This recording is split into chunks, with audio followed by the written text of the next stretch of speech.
नमस्कार दोस्तों। 2024 लोकसभा चुनाव के अपने एनालिसिस में आज हम बात करेंगे एक ऐसे राज्य की जो कि बीजेपी और प्रधानमंत्री नरेंद्र मोदी की जीत या हार के लिए महत्वपूर्ण है। यहां से 42 सांसद चुनकर आते हैं, सबकी नजर वहां लगी है। इंडिया अलायंस इसे जीतना चाहता है। ममता बनर्जी को गठबंधन में शामिल किया गया है। सवाल यह है कि मोदी फैक्टर चलेगा या कि ममता की वजह से इंडिया अलायंस बंगाल को जीतेगा। लेकिन अब ममता बनर्जी को डर लगने लगा है। ममता दीदी को अब अपना भविष्य खतरे में दिख रहा है।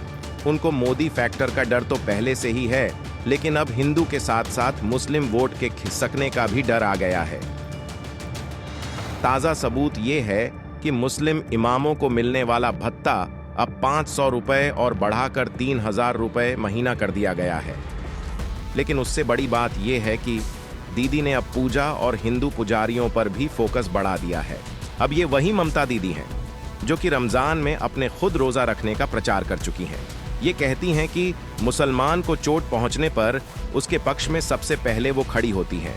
और तो और ये साफ ऐलान कर चुकी हैं कि वो राज्य में एनआरसी कभी लागू नहीं होने देंगी। सबको पता है कि बंगाल का मुसलमान खुलकर ममता का साथ देता है। ममता बड़े मुस्लिम धार्मिक गुरुओं को अपने मंच पर भी जगह देती रही है। मुस्लिम नेता जो कहते हैं वो उसे मानती हैं।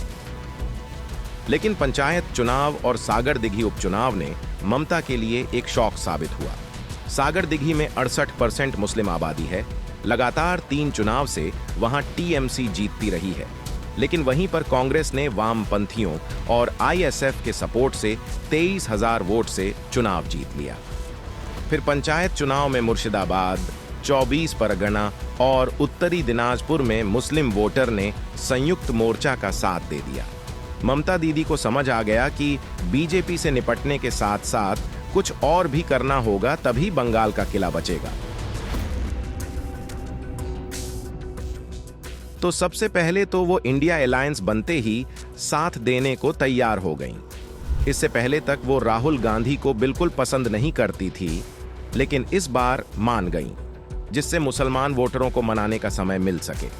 इससे ये भी फायदा है कि लोकसभा चुनाव में उनको सिर्फ बीजेपी का मुकाबला करना होगा और उनके मुस्लिम वोट नहीं बंटेंगे। लेकिन दीदी का दिमाग बिल्कुल साफ है कि विधानसभा चुनाव के पहले अपना वोट बैंक फिर से साध लें। वो नहीं चाहती कि वहां पर उनको कोई भी चुनौती मिले, तो उन्होंने सबसे पहले तो मुसलमानों को खुश करने का रास्ता तलाशा। उनकी एक पुरानी योजना है जिसमें मस्जिदों से जुड़े 50,000 मुसलमान को पैसे दिए जाते थे। इसमें 30,000 इमाम और 20,000 मुअज्जिन को पैसे मिलते हैं। मुअज्जिन यानी वो लोग जो मस्जिद में अजान देते हैं। तो इस साल अगस्त के तीसरे हफ्ते में ममता ने इमाम को 2,500 की जगह 3,000 देने का ऐलान कर दिया।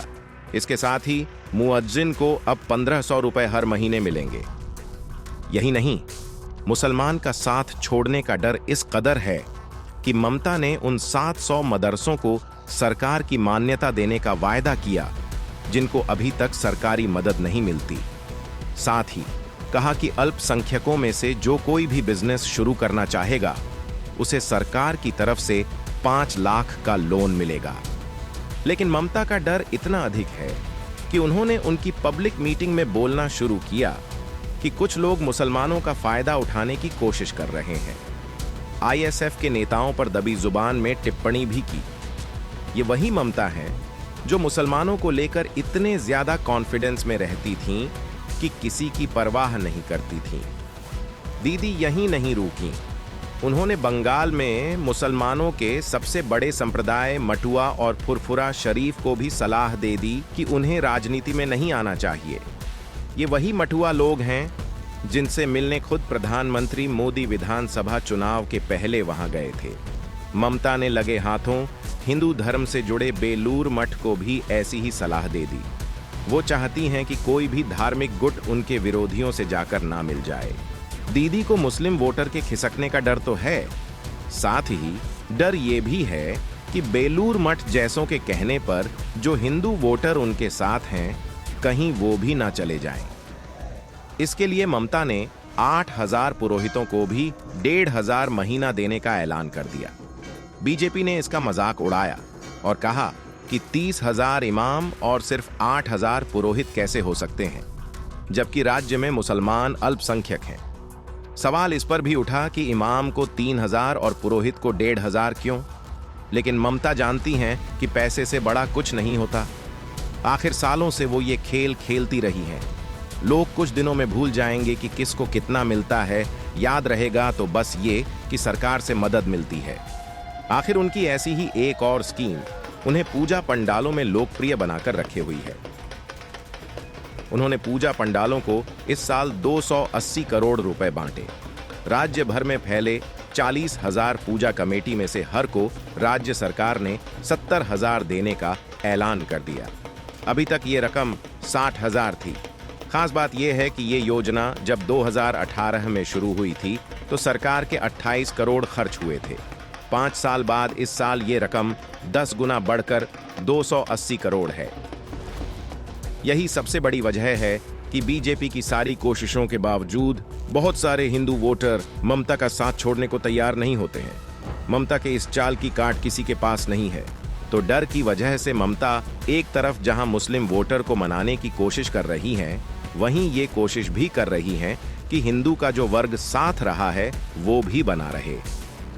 लेकिन उनका डर 4 असर दिखा सकता है। पहला, भले ही अभी वो इंडिया अलायंस के साथ हैं, लेकिन ममता जानती हैं कि विधानसभा अकेले लड़ना है और ऐसे माहौल में ना वो कांग्रेस और लेफ्ट पर पूरा भरोसा करेंगी और ना ही वो ममता पर। दूसरा, मुस्लिम को ज्यादा और हिंदू को कम पैसे देकर वो एक तरह से दोनों धर्मों में अंतर दिखा रही हैं। ये उन पर भारी पड़ सकता है। तीसरा ये कि अभी बंगाल सरकार की कुल कमाई जितनी है उससे ज्यादा रकम उसे केंद्र सरकार से मदद के रूप में लेनी पड़ती है। ऐसे में इस तरह से पैसे बांटने का असर राज्य सरकार के खजाने पर काफी बुरा हो सकता है। अब डर की वजह से ममता के कदम के 3 असर तो ऐसे हैं जो कि चुनाव में भाजपा की मदद करेंगे, यानी मोदी फैक्टर भारी पड़ेगा। लेकिन चौथा असर वो है जिसकी उम्मीद ममता कर रही हैं। वो ये कि लोकसभा में इंडिया अलायंस उनकी मदद करेगा और विधानसभा आते आते वो मुस्लिम वोटर को वो फिर अपने साथ कर लेंगी। आपको क्या लगता है? तो ये था Indian politics the Modi factor में आज का एनालिसिस। आपको कैसा लगा हमें कमेंट करके बताएं। साथ में चैनल को सब्सक्राइब भी करें। मिलते हैं अगले वीडियो के साथ। नमस्कार।